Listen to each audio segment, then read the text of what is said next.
I don't want to hurt him. I want to protect you. Like, I don't want to hurt the man, Lundy. I'd love for him just to stop, go take a sabbatical, find yourself, deal with your stuff. I'm not trying to hurt him. My goal is to help protect. And women who have been abused by him, who've been isolated, had no one to talk to, you can know that you're not alone. You're not the only one. It was not your fault. It's not your fault. We can also double check and verify and vet celebrities, people that seem too good to be true. We're allowed to do that. It's okay. Welcome to the Divorce Survival Guide podcast, where we have open and honest conversations about co-parenting, separation, divorce, and the hardest question of all, should you stay or should you go? I'm Kate Anthony, your divorce survival guide, and I'm here to help you navigate some of the roughest waters you've ever swum in and answer some of your toughest questions. I've been to hell and back, and now it's my mission in life to help you get to the other side of this process with your sanity and your heart intact.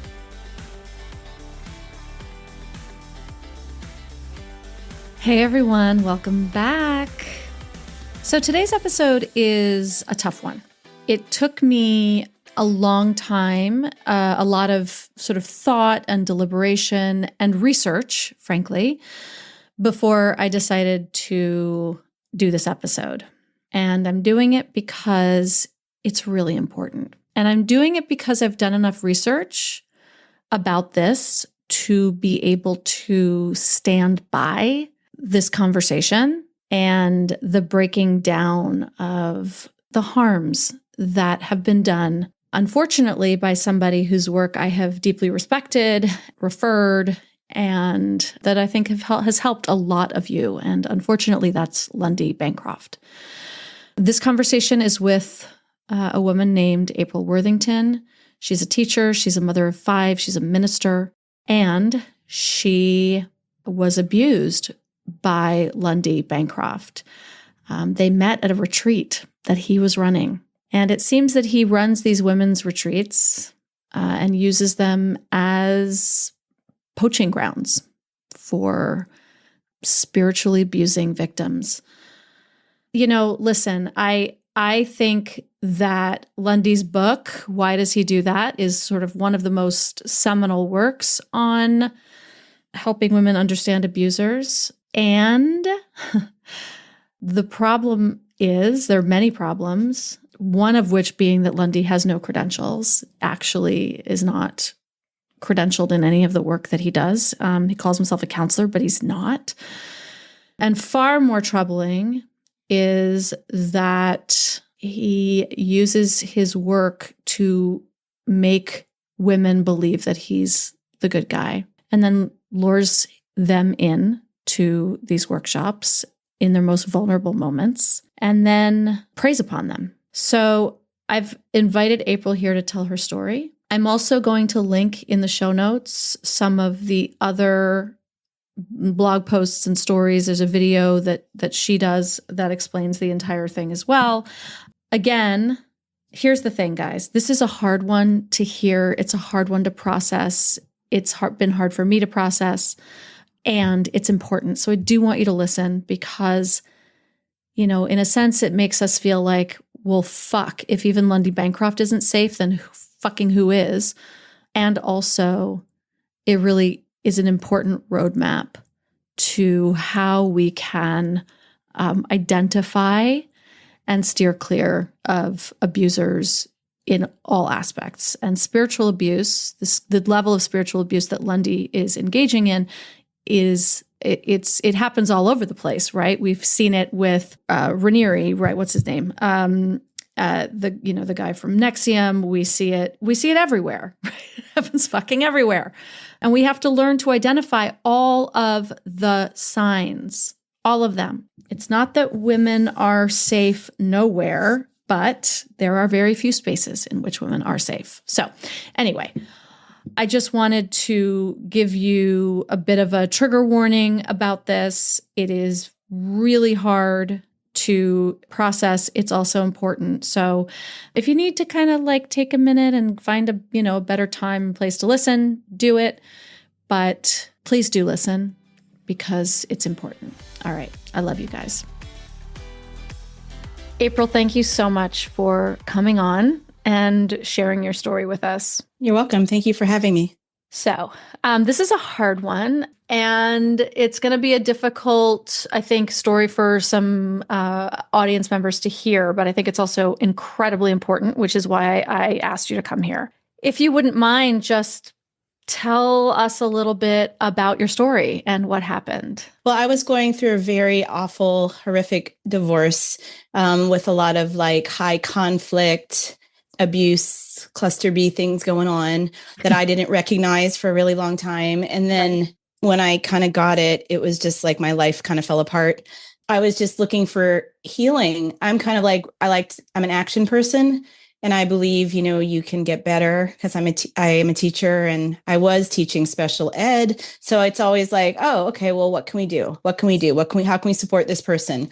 So when I learned that I had abuse in my marriage, it's just like, oh, well, send him to an abuser class. We can fix this. Right. But no such luck, obviously, for a lot of reasons, and which you all probably know. I went to a Lundy retreat. He's one of the books that I read early on in the process. The book being why does he do that? Probably. That's right. Yes. Yeah. An eye-opening, clarifying book for so many women. It is. I don't know. I think many of us, the question is just why? Like, why would you do this? Why would you do this to someone who loves you? Why? I mean, even now I wonder, I think why would you do that? Why would you choose to be mean and abusive? And why would you not want to have a mutual relationship with anybody? Unfortunately, there are people that are that way. And they're not made like us. I mean, really, the answer is they're not made like us. They're different. Yeah, they're different. Yeah. There's people that are different. They don't want a mutual relationship. They don't want to heal. They want to dominate. They don't want a normal relationship. And so Lundy's book says a lot about the why. And because I'm a big reader, loved his thing, and I kind of a promoter, so I was like always quoting him to people. So I was like fangirl, Lundy fangirl, and he's got a lot of those. I mean, more than other authors I know about. I don't know other authors that get such an intense connection to the man, which is actually a red flag, I believe now, because it's an unnatural, just like religious type devotion to him. Like, you're so pro Lundy. And so as such, I went to his retreat in person in Dallas, Texas, and flew down there. And it was supposed to be this like self-care thing for me because I was a mom of 4 kids, pregnant with the 5th, teaching, just recently divorced. So, juggling a lot. And I was super excited about that retreat. And I went, met Lundy. He noticed me from like the minute I got there. He was kind of looking at me. It wasn't on my radar that he'd be looking at me in a romantic or sexual way. It just was not on my radar at all. You're pregnant. And also because like that would be not normal for him to be doing, but also you're like, we don't feel like sexual objects or like men are checking us out when we're pregnant. Totally not. Yeah, not at all. I found someone who knows him better has told me that, he likes pregnant women. I've heard that a few times, which is just ugh. He did kind of notice me, and we ended up, I thought it was because I was his equal or because strength, I thought I was doing well in the class, like, getting the A, I'm saying the right answers. I didn't really get it as a sexual, romantic, predatory issue at all. It was just not on my radar at all. He was just, why would I think that? He's written a book. Why would you think that? Right. He's Lundy Bancroft. Why? Yeah. Right. He's the guy. So, but we started talking, and then after a while, I started to get that there is a romantic or a attraction or something going on here. And at first I thought that was a wonderful, positive thing and how exciting and how wonderful. We set it up that he's going to come visit me in my town. I'm outside of Washington, D.C., and he's in Massachusetts.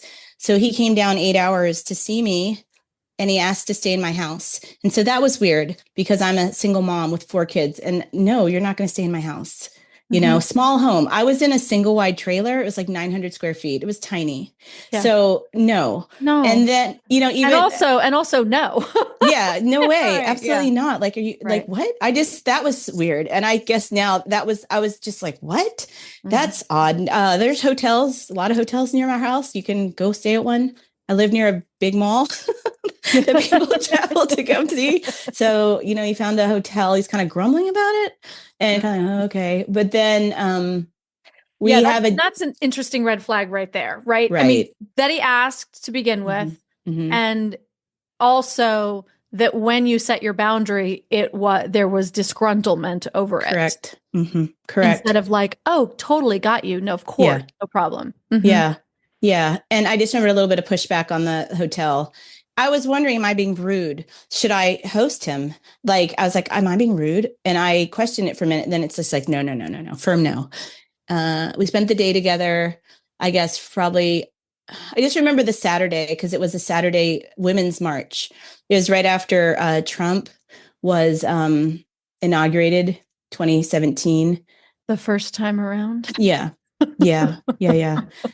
So I went to that with Lundy and I was super excited. Like, hey, I'm here with this domestic violence guy.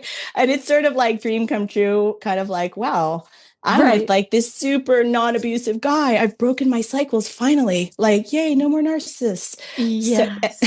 So I'm so at the Women's March, like the whole thing is just like, oh my God. Okay. A lot of irony going on there. Oh, so we spend the day together.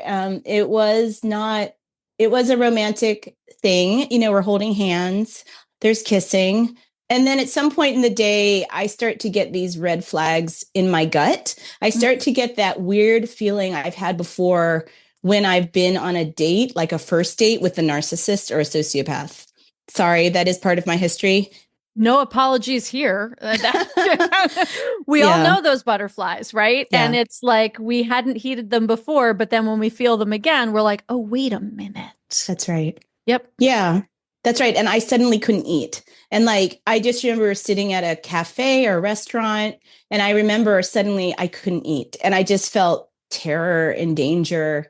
And I just knew I'm dealing with a bad guy. I just knew, I felt it. I discerned it. Like, it was like in my gut. It was like in my spirit. It was just, I knew. I didn't just run out the door. I started to probe and I started to ask questions about his past because I was like, okay, he's going to have had problems with authority and he's going to have had behavior problems as in his high school years. Right. And you knew this. And this is what's so brilliant, right? Is that you had done so much work around healing from the stuff that you'd already been through that you knew where to probe. Kinda, yeah. Right? And you also knew, I mean, so I don't mean to interrupt, but I just wanted to sort of like highlight that, right? Because the other thing is that very often when we get that feeling and we can't eat and we get that feeling in the pit of our stomach, we mistake that for love and excitement. And you had known enough at that point to recognize it for what it was. Yeah, there was some part of me that knew that I was in danger and I was not with someone who something was just missing or dangerous. Yeah. There was something off. This wasn't normal or it's safe. This wasn't safe. This wasn't like someone who loved me or I could trust. And so at that point, I started to shut down my flow of personal information and I kept things pretty superficial on purpose because I just went into this safety survival mode. And I started to just ask him questions about his past. And he gave some of the answers I would expect him to give. Yes, behavior problems. Yes, didn't get along with a lot of authority figures. And at one point, his voice shifted. And that was weird. It wasn't the normal voice you hear of Lundy. He has a voice. Like if you listen to the videos, there's always this healer voice that's so sensitive and loves women. But I heard another voice. And it came out just for a short bit of time. Because I go, oh, you must have been gifted as a kid. You seem very intelligent. Were you gifted? And he's like, oh, I don't know. I don't know. He just said something in a very real way. And it wasn't that. It wasn't the mask. It was just the man. It was another persona that it was a very different guy. It was just such a different guy. And I think if you've been around someone that has those two extremes, that are just so vast. No, we're not talking about, meeting someone trying to be polite versus a friend that you're more casual with, but I meant like a persona that was radically different than who I thought he was there. Yep. And I sensed it. Yep. And then the date ended with him not, I believe he came down probably just to have sex. I believe that was his intention. That was not mine. I said no. He stopped. He started to have me. I just remember him pulling his jeans over my pregnant belly. We were in his hotel room. And I just remember being like, wow, this is weird. And oh my gosh, what's actually happening here? And then I said, no. And then he like he said, okay. And just like stopped. But he was like laying on his back, like looking at the ceiling. And remember being like, oh my gosh, what is going on here? I was like, I gotta go. I left. Later in his slander of me, people would say, well, he said he stopped when you asked him to. And I was like, is that something to clap about? Isn't that like a very low bar for a women's rights advocate? Right. Like, I would hope so.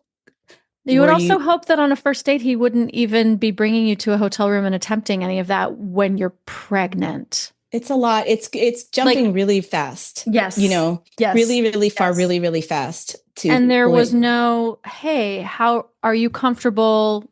How do you feel? What are you, right? Which you would expect from somebody who purports to be an expert in these things. Super mega expert on women's issues who's so concerned on dominance and women's non-abusive communication. I did not see that. I didn't see that as on this quote unquote date. And I did think it was a date for a long time. Well, not that long. I mean, right after it ended, I knew it was not a good situation because the next morning he was really cold.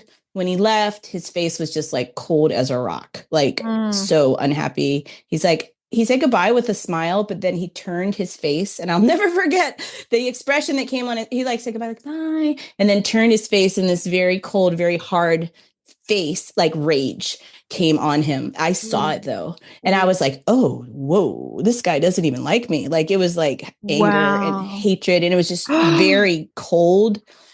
So that's the second time I saw a mask removed and I saw under it. So we communicated for a little bit right after that. He became very cold, terse, and then very abruptly. And I remember in one of his books, he said, if you wonder if someone's abusive or not, test them by telling them no, or test them, see how they respond to no.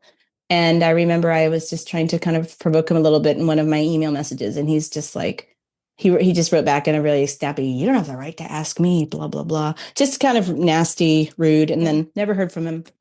I felt very gross, like slimed on plus trauma.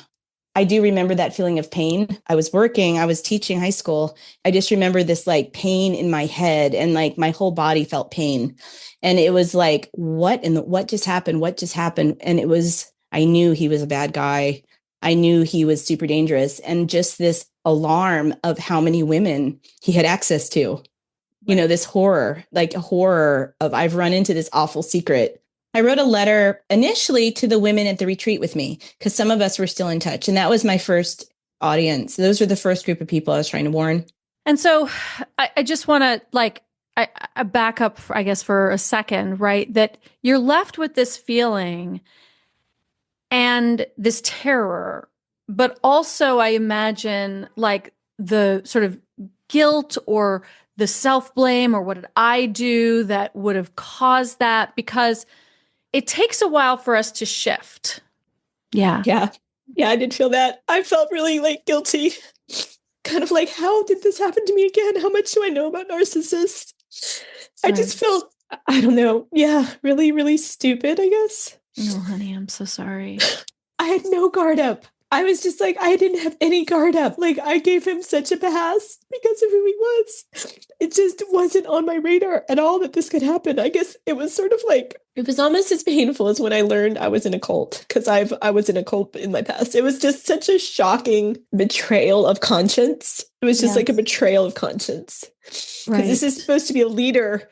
He doesn't have to be perfect. He could be meh. He could be just okay. Sure. But to be very bad, to be the thing he warns against.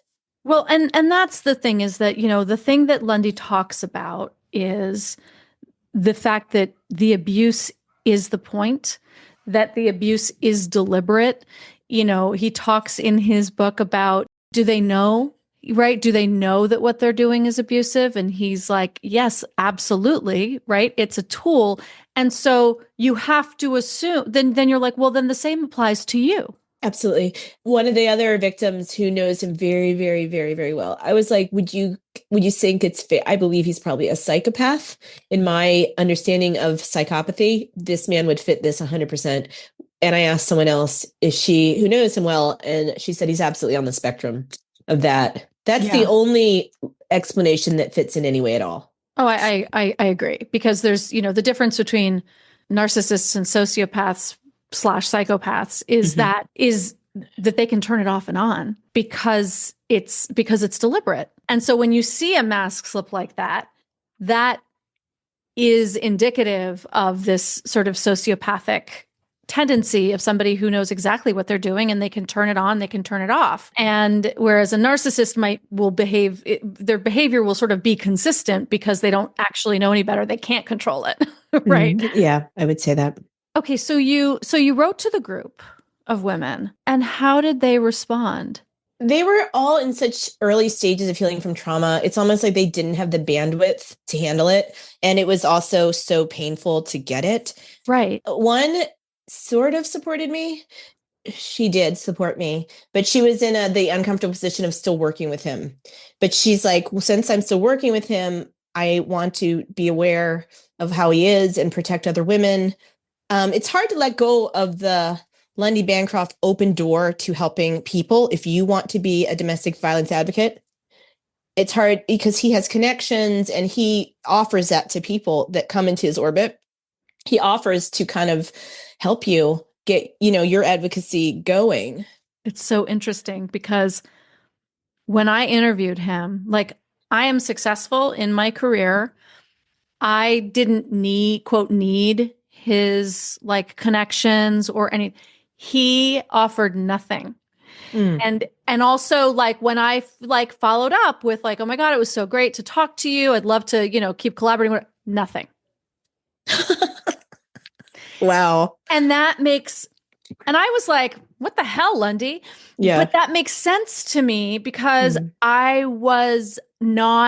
don't think he saw me as perfect prey because I wasn't vulnerable, because it's a compliment. I'm healed from right. I mean, awesome. I guess, right. And I was offended. I was like, what the fuck? Did I not impress you with my credentials and my, whatever? And it was and now, right. I mean, thank you, because the gift that you've given me is recognizing oh no, you weren't vulnerable to, he didn't see me as a target. Yeah. There was probably no hook that he could, you're already working. There was no hook for him. That's right.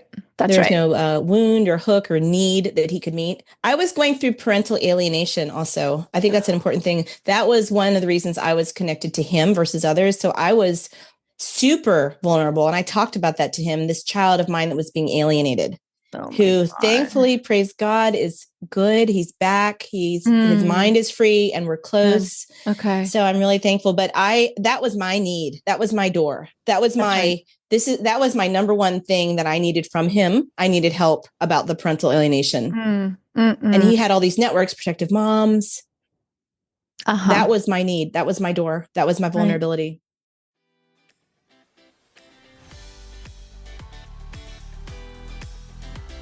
Okay, guys, I have to tell you about something that has seriously made my life easier. Wild Pastures. So I've been ordering from them for the last few months, and I love having high quality pasture-raised meat right in my freezer, ready to go whenever I need it.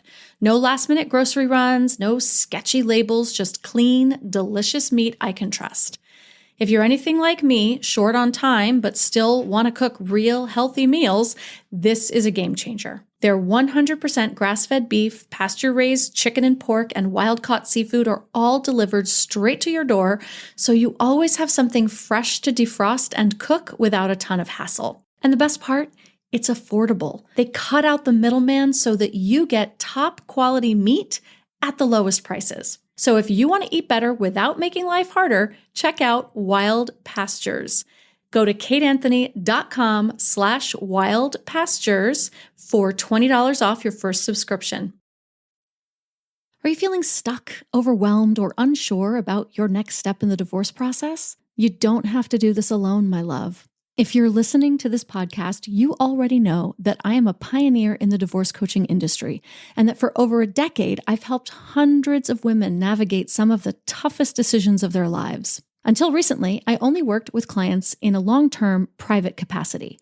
But I know that not everyone needs or has the ability to commit to long-term coaching. Sometimes you just need clear, focused strategies to move forward. That's why I now offer targeted 3-session strategy packages designed to give you the clarity, direction, and confidence you need without the long-term commitment. Whether you're deciding whether to stay or go, uncovering and healing from abuse, or dealing with a high-conflict divorce, I will help you create a clear roadmap, develop a plan to work with your attorney, saving you time and money, and help you navigate difficult conversations with ease. All coaching is done on Zoom, so no matter where you are, we can work together. No consultation call is needed. Just fill out a quick questionnaire and I'll get you all set up. Head on over to kateanthony.com/strategy and take the first step toward a stronger, more empowered future today. That's kateanthony.com/strategy. And I'll talk to you soon.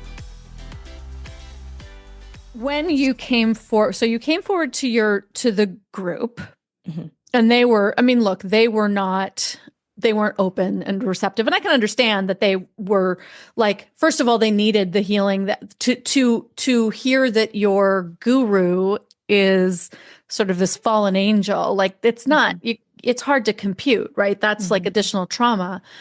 But then when you came forward in other areas, other times you were shut down, right? Because again, it's hard for people to. Well, during that time, the first time I came forward, someone did a false CPS, a malicious CPS call against me. So that happened the first time. And all of my children, 4 of whom were in school, and I'm a teacher, got in the county. All my kids were pulled out to investigate if I was abusive mom. I used to homeschool my kids. So I had all these records. I had all these things we've done. I'd taken them to like healing for trauma. I'd taken to all these things. I had a lot of like paperwork from homeschooling. And the lady's like, no, this lady's, and I was teaching kids with, I was actually teaching social skills, which is funny. Social skills, kids that had emotional disabilities and social issues. So I was like, that's kind of my thing.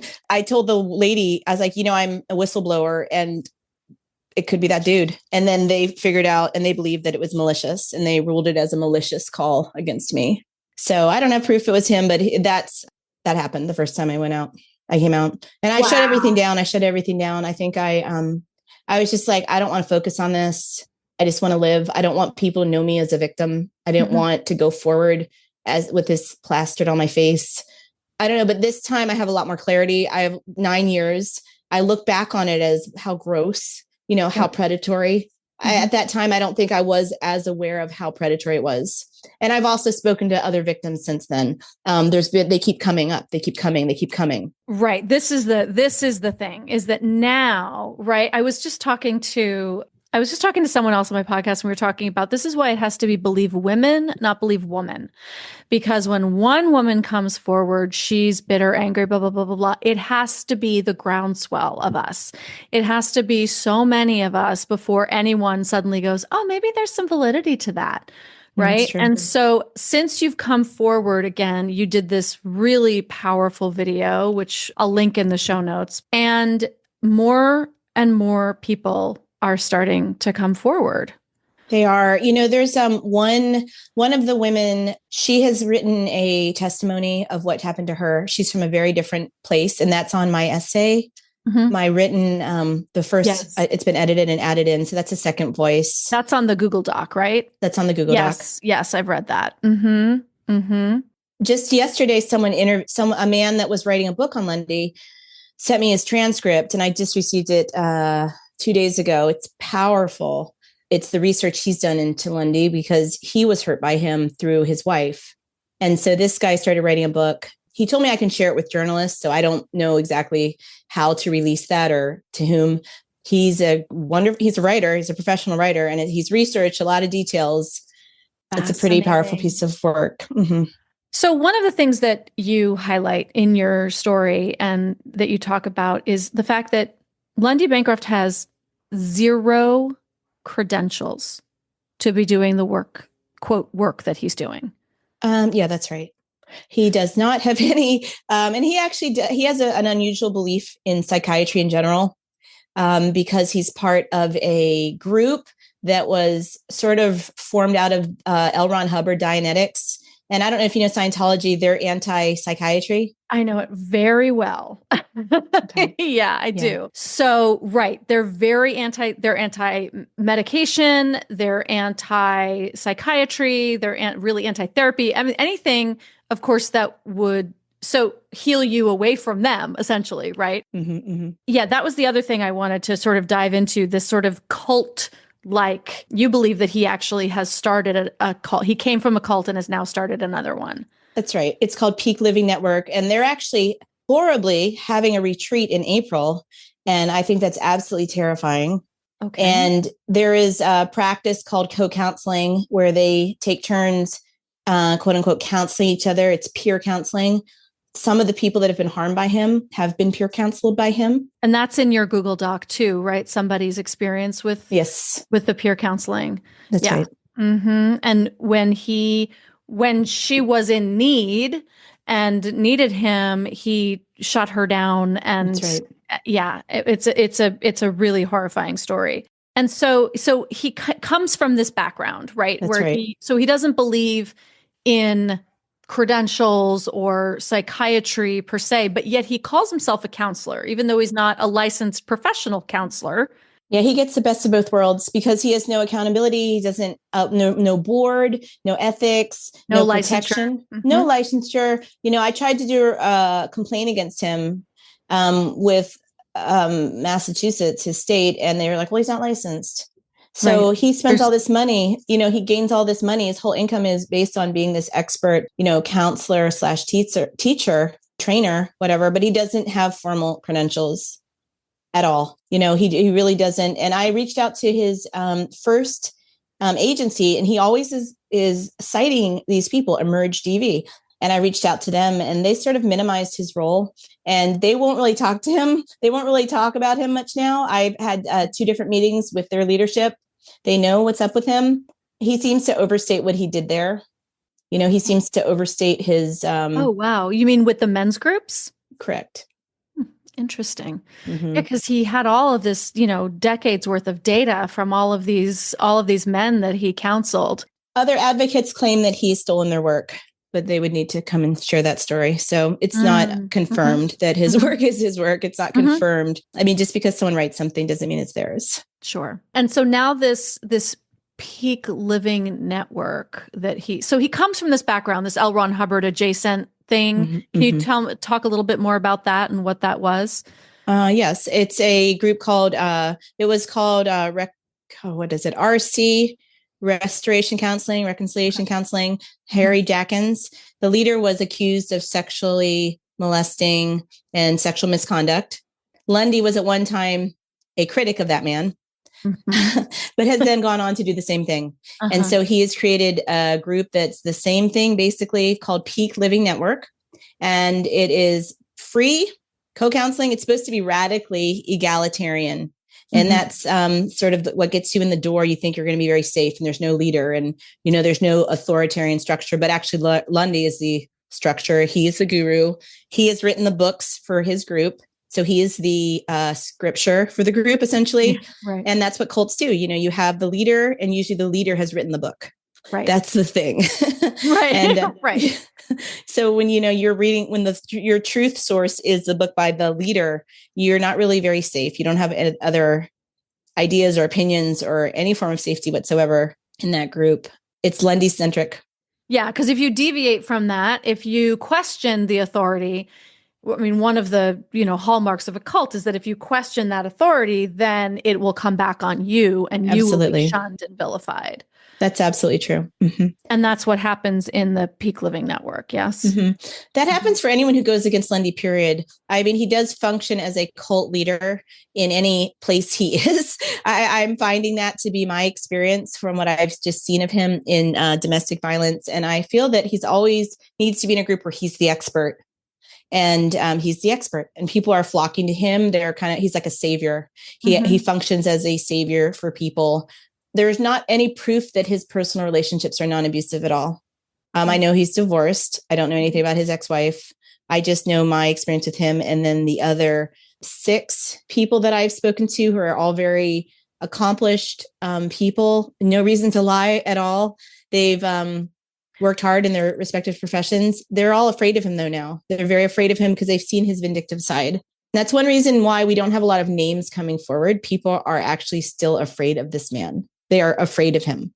Wow. And what are they afraid that he's going to do? I mean, you speculate that he may have called CPS. What other tactics has he employed that you know of? The people that I know that are victims have had him hurt them in a place where he knew about and in the most painful way he could do. Can't give too many more details without sharing some of the actual stories, but he would use information he knew about them that was given in confidence, that was deeply painful, deeply troubling, and he'd use that exact piece of information to hurt them in that exact place. Mm-hmm. Right. Okay. So super vindictive. Yeah. Right. And wanting to cause pain. So a lot of people will say, but this book is so helpful. The book, the information in the book, it's, for those of us who found it before things happened, like it was life-changing, right? Mm-hmm. It was clarifying. I mean, my copy is highlighted to shit, right? Because it was like, he did that. Oh my God, he did that. Oh my God, that answers that, right? And so what do you say to people who say, well, let's separate the man from his work? I would say I don't want to give money to an organization that is founded on deception and hurting people.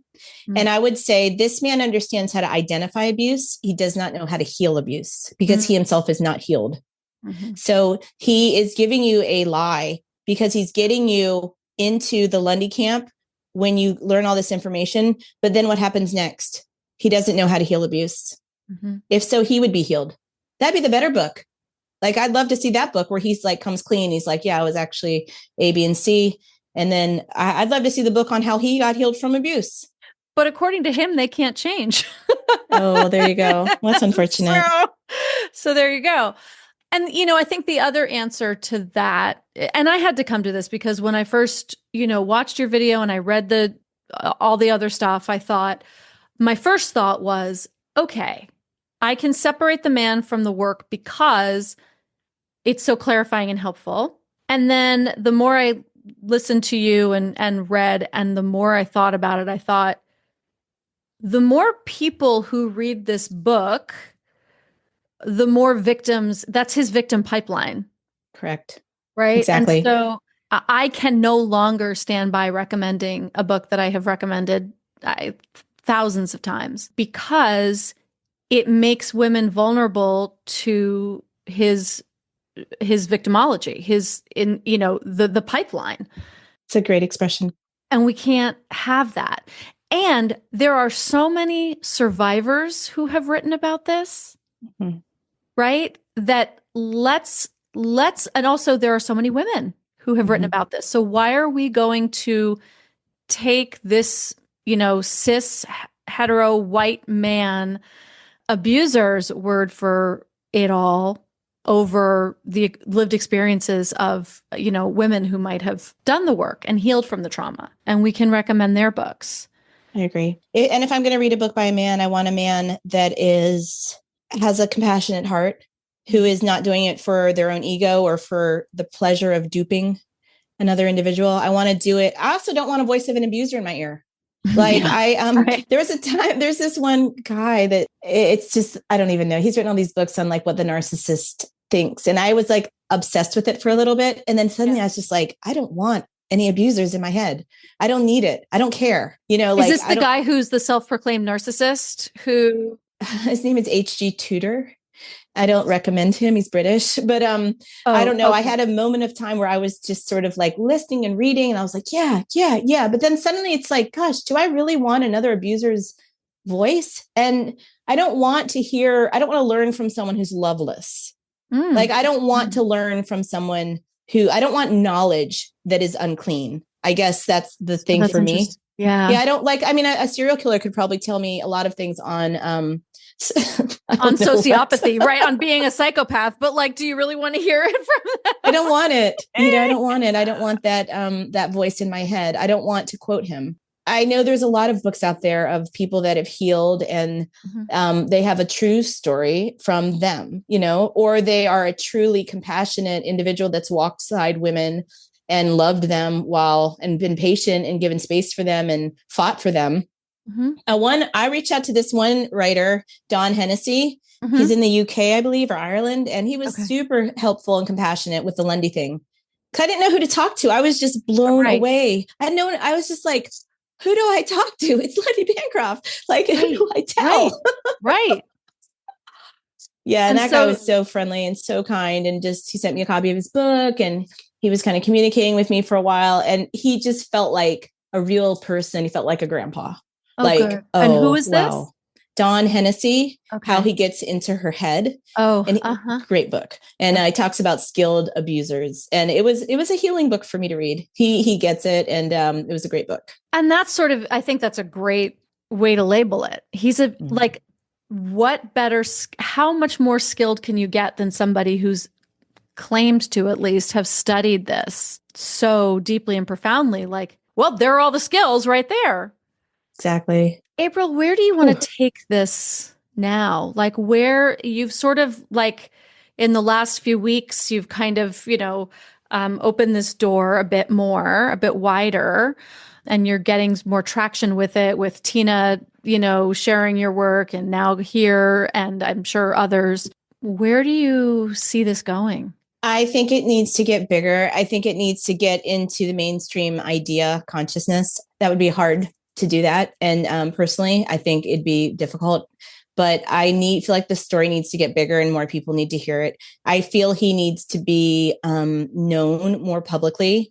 The tree has not fallen down yet. No. It's sort of like a few hits, and they've been deeper hits than before, but the tree has not fallen down yet.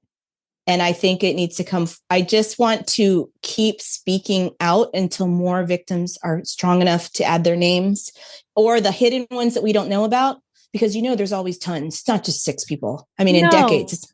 There are tons. Absolutely. And listen, I mean, this is, you are being this whistleblower. You're at the very bottom, you're like chipping away at the bottom, but it's like, a Harvey Weinstein or a, Bill Cosby. Like, it takes a lot more for this to topple. And he is nowhere near he's nowhere near the power and authority that those men had. But his branch of like his niche, the women are so vulnerable. They are. They're so vulnerable. It's horrifying. And, one of the women, she could have committed suicide, what he did to her. When it happened to me, that's the first thing I thought. I have a strong faith connection. And so I was like, wow, God, if I said, this could destroy someone. So I want to not silence my voice. I want it to grow, and it needs to grow, because there's people at risk of imminent harm from Lundy Bancroft. As long as he's operating in the healing space, be it co-counseling, be it domestic violence, and especially betrayal, trauma, abuse, recovery. That is just, oh my goodness, makes me so mad. So, I mean, these ladies have already been through so much betrayal. Last person on earth who should be talking to them. I don't know, that pushed a button in me. I think that just that's when I think at one point I was just like, if we keep waiting for someone to come and get our story and run with it. And I was just like, I don't think that's going to happen. That's right. And I don't think it's going to happen. We've already been waiting. Right. Yeah, it was just sort of My mom said that her maiden name means wedge in German. And like, she's like, that's the dumbest guy in the group. He's the wedge. He's the first one in the battle. And I was like, no way. Well, obviously he survived. So that's the brave one. And then I just kept getting this thought of be the wedge, just go out there and then people will come behind you and then we'll have a big group and all together. And we already have a big group and that empowers me because I know their stories. So I can't be gaslit anymore. That's right. I used to be gaslit. I don't have to think, oh gosh, maybe I misinterpreted. Maybe no. Right. I know the other stories. When you've got a bunch of other women saying the same thing, now we have a pattern. That's right. Now we have a pattern. And again, it's a pattern that he lays out in his books, which is just like, come on, dude. You know? And so right now there are, you said 6 women? Okay. We know there are a lot more. 2 have reached out. One reached out to me just after the video. Okay. And then people keep telling me, oh, people are reaching out to me. So I've heard of another. Okay. There's got to be more. It started with just 3. It was just 3 in 2017. And now it's doubled. I mean, a lot of them aren't ready to talk, which is totally their decision. It took me a really long time. You don't have to ever talk. They don't want to be slandered and smeared like I've been. But I don't see it. So it's like I'm removed from it and I'm remarried. I'm not I'm remarried and I have a lot more clarity and I have had a lot of healing. How he talks about me just shows you who he is, because a true counselor would want a conversation and would want to discuss our differences in a humane, respectful manner. And so what does he say about you? What has his smear campaign been? I'm not aware of the last letters. I really haven't read any of them. I've just heard about them. So I can't even tell you. The first time he said I was projecting my trauma on him. Oh, good. That's what he said in 2017, that I was projecting my trauma on him. Talk about gaslighting. Jesus Christ. Yeah. Oh, yeah. He said I drank a lot. And I thought that was funny because I barely drank at all at that time. And you're pregnant. So. Yeah, like I'm pregnant and drinking. So that was funny. I don't know. He's just so subtle. He's so convincing. Whatever he says, they believe it. I mean, there's a group of people that he can just say that, like, I don't know. So where are these letters? You mentioned letters. Like, who's he writing them to? His network of people, I guess, his inner core. He's got like 52,000 followers on Facebook. So on his, okay. I haven't been. So there's, if I probably, so I don't know. There's people who've told me that there's letters, he's contacting people. Wow. Okay. Like on his email list or something. It was probably there. Wow. Fascinating. All right. So if April, anyone listening to this, starts to go, oh, shoot, I think I might fall into this camp. What should they do? Fall into the camp of having been harmed by Lundy? Yeah. Should they reach out to you? Sure. Please do. You can find me, April Worthington. You can find me on Facebook. And if you contact me that way, I'll give you my personal email. I'd be happy to talk to you. And we might be starting a Facebook support group for survivors of Lundy. Oh, that's a good idea. Yeah. It will be private, so no one will know that you're in the group. And I'm feeling that might be a really good place for people to touch base and sort of process. And also, if anybody, if you want, reach out to me, I will put you in touch with April. I think this is a really important thing. This is how we affect change. This is the Me Too movement, right? This is exactly how the Me Too movement started. Me Too started with, a Harvey Weinstein sort of, Hollywood or whatever, like just general, I've been assaulted. The power is in the collective always. We're not talking, I think April and I are not here talking about this because we want to destroy somebody. No, absolutely not. We're talking about this because we believe in the power of the collective and the healing power of the collective. And we have to also stop abusers from having access to victims. Absolutely. Absolutely. I don't want to hurt him. I want to protect you. That's right. I don't want to hurt the man, Lundy. I'd love for him just to stop. Go take a sabbatical, find yourself, deal with your stuff. I'm not trying to hurt him. I'm just speaking truth. And my goal is to help protect and women who have been abused by him, who've been isolated, had no one to talk to. You can know that you're not alone. You're not the only one. It was not your fault. This is Lundy's issue. He's had it for many decades. You're not the only one. It's not your fault. Right. And, we can also double check and verify and vet celebrities, people that seem too good to be true. We're allowed to do that. Right. It's okay. That's right. April, thank you so much. Thank so, you so much. Thank you. Thank you. People can find you you have a YouTube channel where we will link the video, and in the video, in the description, you have links to the Google Doc. And in the Google Doc, there are even more links to other blogs and other people's stories. So we'll post all of that in the show notes. And is there anything else, anywhere else that you want people to go? There's one woman who's been listening to me. She believed me. I think she was one of the first people to believe me. She's an Australian blogger, Barbara Roberts. Blog is Crying Out for Justice.blog. She's been very, very loyal, and she just believed me really early on. And it was super healing to have someone just be like, whoa, oh my goodness. Yeah. So, I wish you all the best. Thank you so much for listening to me. I appreciate the support, the validation.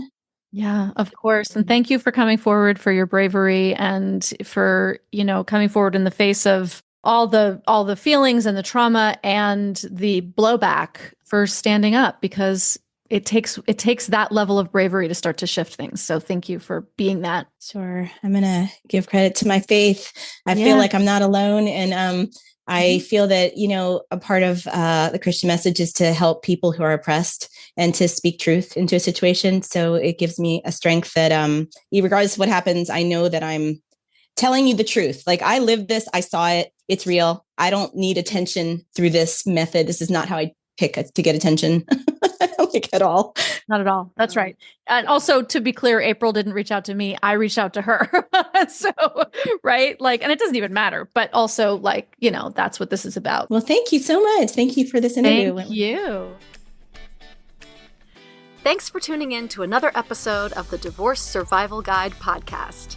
If you like what you hear, head on over to Apple Podcasts or wherever you listen in and leave me a review. And don't forget to follow me on Instagram at The Divorce Survival Guide. I'll see you next time, and until then, remember, you, my love, deserve to be happy.